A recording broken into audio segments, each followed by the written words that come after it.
Hello everyone, welcome to yet another session of the daily news analysis by SRIRAM'S IAS, where we take up the important articles featuring in the Hindu newspaper and break them down for our understanding from the UPSC examination point of view. So let's start our today's discussion by taking up the important articles featuring in the New Delhi edition of the Hindu newspaper. So with this, let's take up our first article for the day. The first article which appears in the newspaper reads, "The Amendments to the IT Rules 2021.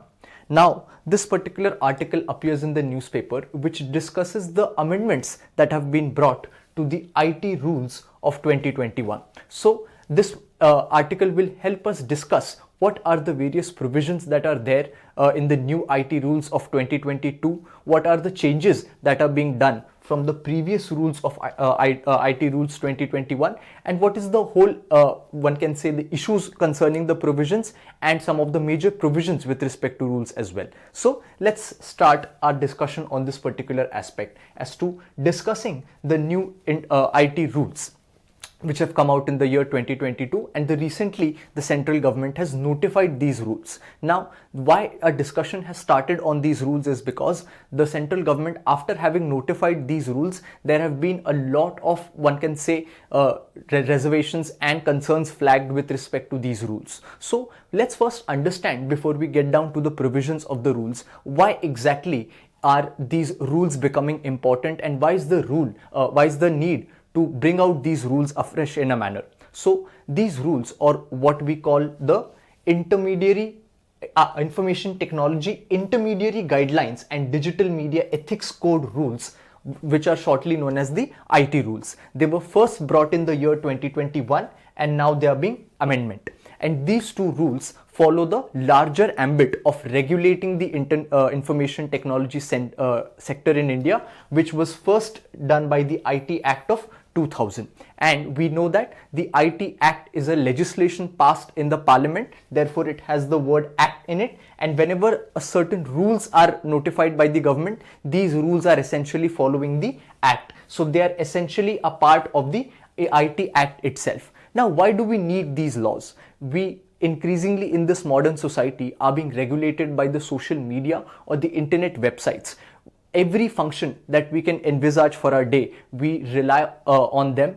We rely on these apps and social media for those functions. And increasingly, the modern youth and the people of the society are present on social media, expressing their views, sharing their thoughts or photos, and doing a host of things. So this makes the presence of social media in human lives very vital in today's day and age. And therefore, whenever a thing becomes very vital for the human lives, the state can come in to govern these issues, because up until now, these apps were being used, and we know that private companies run these apps, and therefore there needs to be a mechanism where the government has a role to play and it can regulate this sector to a certain extent. Why? Because this sector is very new and brings with itself host of issues, such as the centrality of these social media intermediaries. In this day and age where these apps run the public discourse, these social media intermediaries have come to hold a lot of power, and therefore there needs to be a governance mechanism for these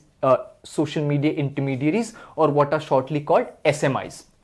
Right? Then the impact of their governance on the right to freedom of speech and expression. When the social media intermediaries have taken such a huge place in public discourse, what they basically regulate for the people is their right to freedom of speech and expression. So therefore, whenever we see that a public figure is being banned from a certain social media, it essentially takes a dig at their right to freedom of speech and expression. So these social media intermediaries, we can say, therefore hold a lot of power. Here is where one can mention the recent news of Elon Musk taking over Twitter, where the richest person in the world has taken over the control of another social media app. So this shows the gravity of the importance that these institutions have now started to hold. Then the magnitude of information that they host and the constant technological innovations that they impact their governance. So this even highlights their importance, because the magnitude of information that they hold on their platform is also massive,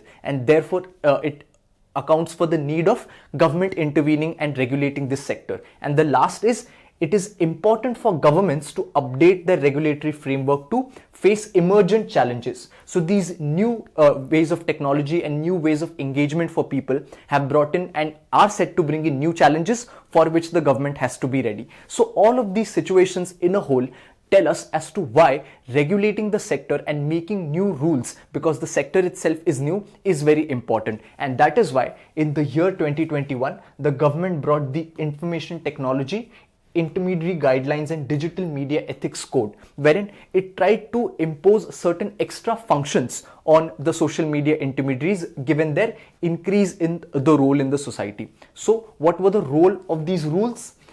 First, whenever these rules were taken out, it was felt that two kinds of objectives were to be met. One was the increased amount of due diligence responsibilities that should be placed on these social media intermediaries, and secondly, to make sure that the rights of the citizens, be that their right to freedom of speech and expression and other rights as enshrined in Article 14, 19 and 21, the rights of these citizens should be respected by the social media intermediaries. So these were the twin objectives for bringing out the provisions under these rules. So there is a need to ensure that the interests and constitutional rights of the netizens, or who are called as citizens who are on the internet, are shortly known as netizens, they are not being contravened by these platforms.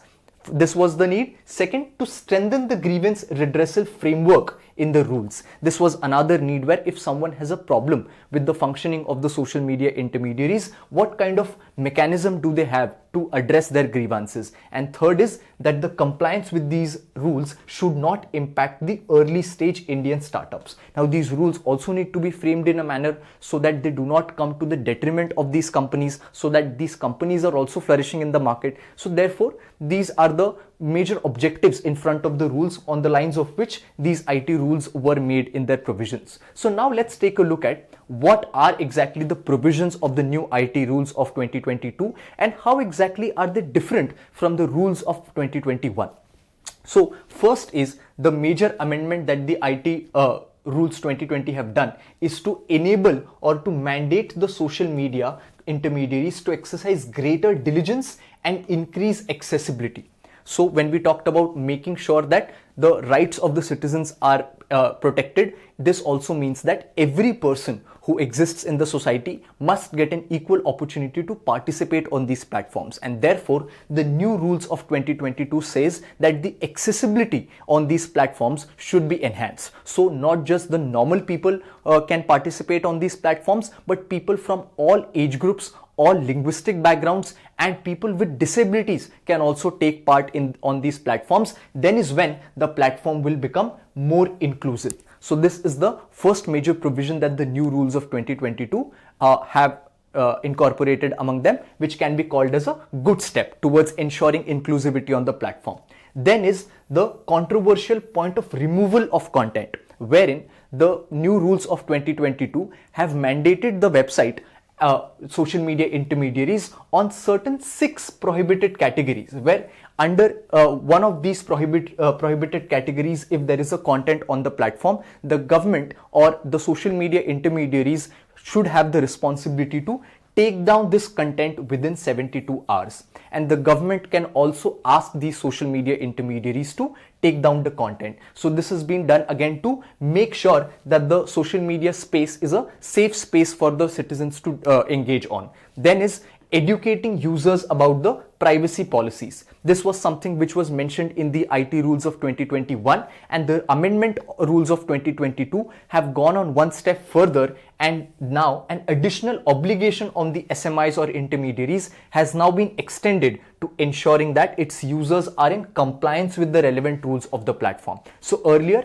if only educating the users about the privacy policy was the norm, now the social media intermediaries have been placed additional responsibility that it is their responsibility to make sure that all the rules are being followed, and the participants who are engaging on the platform are also diligent with all the rules of the platform. So one can say that additional responsibility is being shouldered on the shoulders of these social media intermediaries, because this is congruent with the fact that they are having more power to wield in this sector.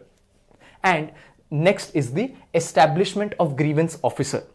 Now, this was the innovation of IT rules 2021, where under the rules, since there can be a lot of problems and complaints that the users can have with the platform, wherein they might have problem as to why their content was removed, why a certain step was taken against them, if their account was blocked, all these kinds of problems or grievances which the public might face, they should have a mechanism to address these grievances. So the IT rules of 2021 mandated for all these intermediaries to have a grievance officer, which means that there should be a designated authority present in every social media company, which should take in all the grievances that are made in the form of complaints by the users, and they should be dispatched within a certain time period. But there were felt that there were certain issues with respect to these things. So the mandate was that the complaint that is received by any user, this intermediary has to resolve that complaint within 24 hours and dispose it within 15 days period of time. But it was felt that there was a lot of ambiguity with respect to this provision, wherein there was lack of clarity, and therefore many companies started to have different types of grievance officers where nobody knew how exactly should be the structure of this grievance authority. So that was faced as one issue. Next was that maybe because less people are aware of this new provision, there were less complaints registered in this regard. And even if there were complaints registered, what happened to those complaints, whether users were really satisfied with the complaints that were registered with the grievance officer, that was also not in much information was present in that regard. So it was felt that this kind of provision is too undercooked and much needs to be done on this provision. And now the new rules of 2022, what they've amended is that in the earlier provision of having a grievance redressal officer, now the provisions say that there will be a grievance appellate committee, which would mean that if any person is, let's say, aggrieved by the verdict given by the grievance redress officer and the user wants to appeal further in the court of law or any other tribunal to take further with respect to this complaint. So in order to enable the users to do that, the new rules account for having a grievance appellate committee. Now this committee would be a committee of 3 members, wherein the chairman would be a government officer holding the post ex officio, and the other 2 members will be independent representatives. So it will have 3 members, and users can file a complaint against the order of the grievance officer within 30 days of the verdict that is given. And it is important that this grievance appellate committee has to perform its major functions in the online dispute resolution mode. So these are the new provisions that are being added in the new rules of IT rules 2022. So this is the state of provisions. Now the article highlights that having these new provisions can have certain issues because when we say that there is a new appellate committee, the rules are silent on the fact that when the user is, one can say, aggrieved by the verdict given by the grievance officer, should he go to the court to take the appeal or should he go to this grievance appellate committee? This point is not clear in the rules wherein the user is supposed to go. Then another is that the appointments being made by the central government could lead to the apprehensions of bias in content moderation. This is flagged off as the major issue as a conflict between the companies and the government, where if there is an appellate committee whose members and chairman is appointed by the central government, that does tend to add extra power with respect in the hands of government, wherein if the appointment of the chairperson is made by the government, it would mean that the government has much greater say in regulating what content is posted and what is being done with the complaints. So it adds apprehensions of bias in content moderation, which is being flagged off as one major issue whenever the discussions are on with respect to these articles. And the another one is the new rules do not provide any explicit power to this appellate committee to enforce its orders. So even though it has been given the power to hear appeals, no talk is there on the power to enforce their decisions. So these are some of the issues that are flagged off with the new provisions of the new IT rules of 2022. And this was a discussion where we understood the nature of governance in the social media sector and IT sector and what are the major provisions of these new rules brought in by the government. So with this, we finish this article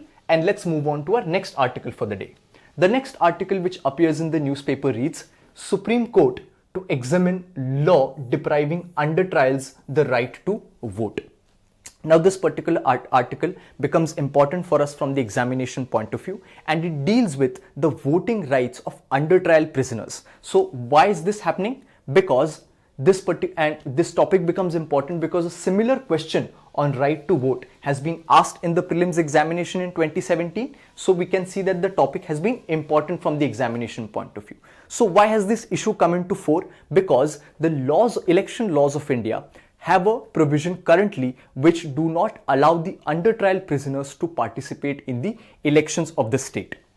So there has been now a petition which has been filed in the Supreme Court, and the Supreme Court has decided to examine this petition, which will be challenging a provision in the election law that imposes a blanket ban on under trial persons confined in civil prisons and convicts serving their sentence in jails from casting their votes. So this has been the petition that has been filed in the Supreme Court, and Supreme Court is soon going to examine this petition. So this makes it important to analyze what are the voting rights in India, who all are the people who are exactly allowed to vote in India, and what is this right to vote. So whenever we talk about the right to vote, it is important to understand that the right to vote has been given to the citizens of India under the Constitution of India, and therefore it is known as a constitutional right. Now there are two types of right in the Constitution. We might know about it. One are the set of fundamental rights which are enshrined in the part 3 of the Constitution, and another are the set of constitutional rights. Now what is the difference? The rights that are enshrined in the Constitution and conferred on the citizens of India and do not fall under the domain of part 3 are known as constitutional rights. So this is the essential difference between fundamental rights and constitutional rights, where fundamental rights are essentially enshrined in part 3 and some of the rights are also available to non-citizens. But in case of constitutional rights, they are present outside the Constitution and they are only conferred on the citizens of India. So these are the major points of differences between what we call constitutional right and fundamental right. So what is the right to vote? The right to vote is a constitutional right because it is enshrined under Article 326 of the Constitution. And what does Article 326 say? It gives every citizen who is above the age of 18 to exercise this particular right. So the Constitution gives every citizen of India who is above the age of 18 the right to vote. But apart from the provisions in the Constitution, there are certain election laws also which are present in the Lord's domain. And what are those laws? The election laws in the country after the provisions of the Constitution are determined by certain other laws, such as the Representation of the People's Act 1950, the Representation of the People's Act 1951, and the Delimitation Act of 2002. These three acts are majorly then regulating the election procedure in the country. So one might say that why these two similar acts? So the Representation of People's Act 1950 contains all the provisions with respect to how the constituencies would be shaped, what would be the shape and size of the all constituencies. These kind of provisions are mentioned in the Representation of the People's Act 1950. And the Representation of the People's Act 1951 essentially contains the powers and qualifications for people who can contest elections and for people who can vote as well. And therefore, our particular provision which we're interested in this case is contained in the Representation of the People's Act 1951, of which the Section 62 Clause 5 mandates that no person shall vote at any election if he is confined in a prison, whether under a sentence of imprisonment or transportation or otherwise, or is in the lawful custody of the police.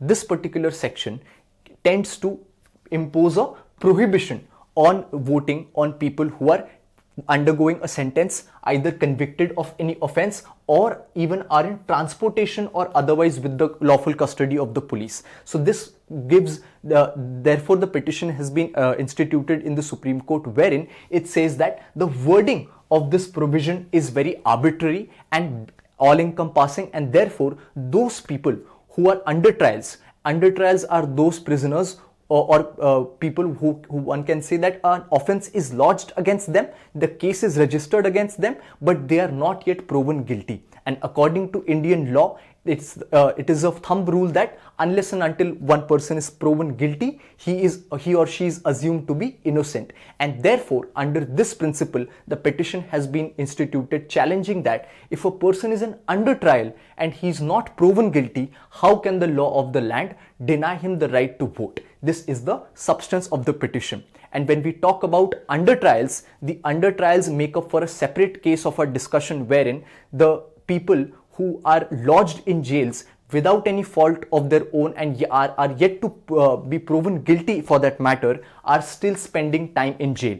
The extent of under trial prisoners in India is so high that according to the Prison Statistics India report published by Indian or the government data bank, that is the National Crime Records Bureau, or the NCRB data as it's shortly known as, the 2020 data said that there are as many as 5 lakh prison inmates, of whom 76% or close to 3.71 lakhs are under trial prisoners.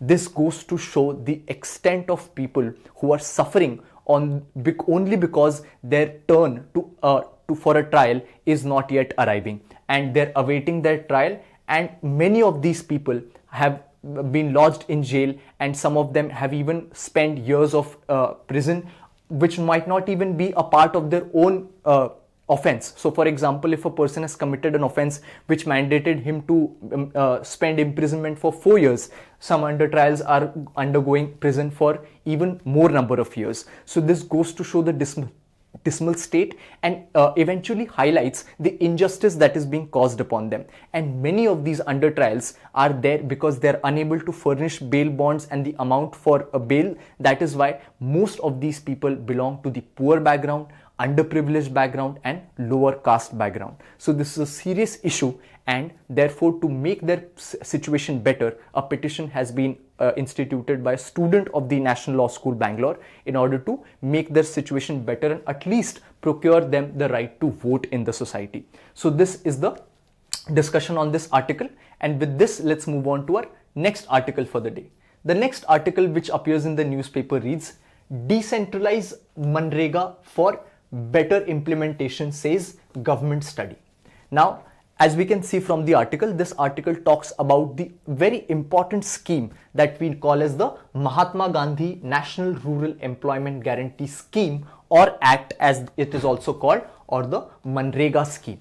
Now, this particular scheme is very important and was launched 18 years ago in the year 2005. So the article appears where an internal study was commissioned by the Ministry of Rural Development, and it has analyzed this scheme and the performance of this scheme and has said that the decentralization of this scheme should happen, which means that how in the manner which this scheme is functioning, there is a need for making this scheme decentralized, allowing for more flexibility at the ground level.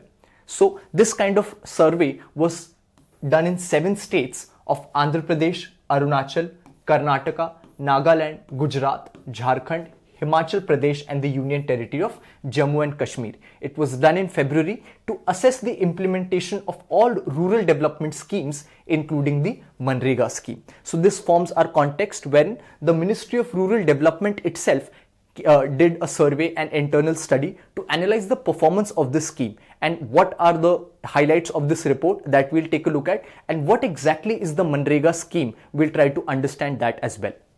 So whenever we talk about Manrega scheme, what exactly is the Mahatma Gandhi National Rural Employment Guarantee Act, or the Manrega scheme, which is also known as the Manrega scheme? As I said, it was launched in the year 2005 and it completes 18 years in 2022. This particular scheme is a very important landmark scheme in Indian governance and has had its fair share of many positives as well as many issues. The many positives that can be called for this scheme as, the scheme is essentially a employment guarantee scheme, as in the name. So it is basically a scheme to provide a legal guarantee for 100 days of employment in every financial year to adult members of any rural household willing to do public work related unskilled manual work at the statutory minimum age. This is the basic mandate of the scheme, wherein it gives a guarantee to the people that it will give them 100 days of employment to adult members of any rural household. So it does not cast any conditions on the who can avail that employment. It guarantees employment to adult members of any rural household. And how is the work going to be? It is going to be unskilled manual work, and it is going to have a statutory minimum wage, wherein a certain minimum wage would be given to those people who would be working under the scheme. And which ministry deals with this scheme? The Ministry of Rural Development is monitoring the entire implementation of the scheme in association with state government. When the scheme started, initially it was piloted in few districts, and now the Manrega scheme mostly covers all the districts of the country. This act was introduced with an aim of improving the purchasing power of rural people, primarily semi or unskilled work to people living below poverty line in rural India, and therefore it attempts to bridge the gap between the rich and poor in the country. And one special provision under this scheme is that roughly 1/3 of the stipulated workforce must be women in here. So this was the mandate of the scheme, and as I said, this scheme in its 18 years of implementation has had certain positives and certain issues as well. So what have been the positives of this scheme? Whenever we say that the Manrega scheme guarantees employment to people and it is unskilled work, the best thing about this scheme that has been done is that the work that would be done under Manrega has been interconnected with other works, and mostly these works have been those kind of work which enhance public infrastructure, that is making roads, and has been also soil upgradation and water bodies revival. So whatever unskilled work that is required to do, which can also aid the environment and can further other objectives. So for example, the other day we were talking about the Swadesh Darshan scheme to improve tourism infrastructure.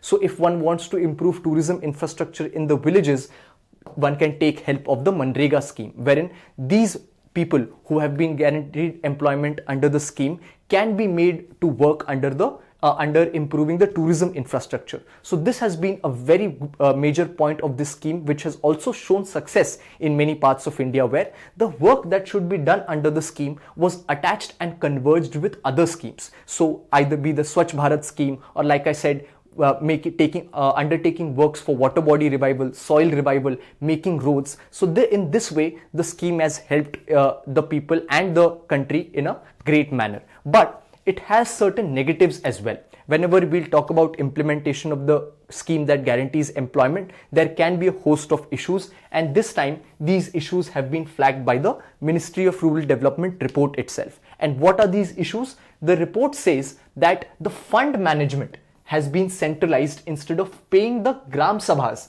an advance, enabling them to decide the work that they want to undertake. So the first issue that the report highlights is of the centralization of the fund management of the scheme. So this scheme works in a manner where the union ministry gives the fund to the state government, and this is what the report is highlighting, that this kind of centralized fund management is creating problem of flexibility, wherein there can be one village which needs some other kind of work to be done, and another village which requires different kind of work to be done. This kind of autonomy has to be given to the Gram Sabhas, who can take the funds and decide what kind of work should be done in their villages. So this is first issue. Then it also flags the frequent delay in fund disbursal. If there is centralization in funds, there is also delay in the disbursal of funds, and whenever there is delay, it would result into all other aspects, such as the work not being done, the raw material that is required for undertaking the work, that would face delay, the wages that the workers should be getting, that will face a delay. And therefore in Himachal Pradesh and Gujarat, the delay in wages was by 3 or 4 months, and the material component by 6 months. So the delay in fund disbursal results into delay in the wages for these people. So, and we need to understand that the wages are given daily to these workers, and they function on daily wages. So whenever a delay as much as 3 to 4 months occurs, it hampers their livelihood and their situation in a great manner, and that is why this is a grave concern. And the study also noted that these wages were far below the market rate in many states. So this is also one issue where a minimum wage is given to them, but the minimum standard of these wage is far low, where private contractors are able to give more wages to these people, and that is why it is also a case of increasing the minimum wage under the scheme. So these are some of the issues which the government report flags out in the implementation of the Manrega scheme. So we come to the end of today's discussion here, and we'll meet again tomorrow with the important articles from the newspaper. Thank you.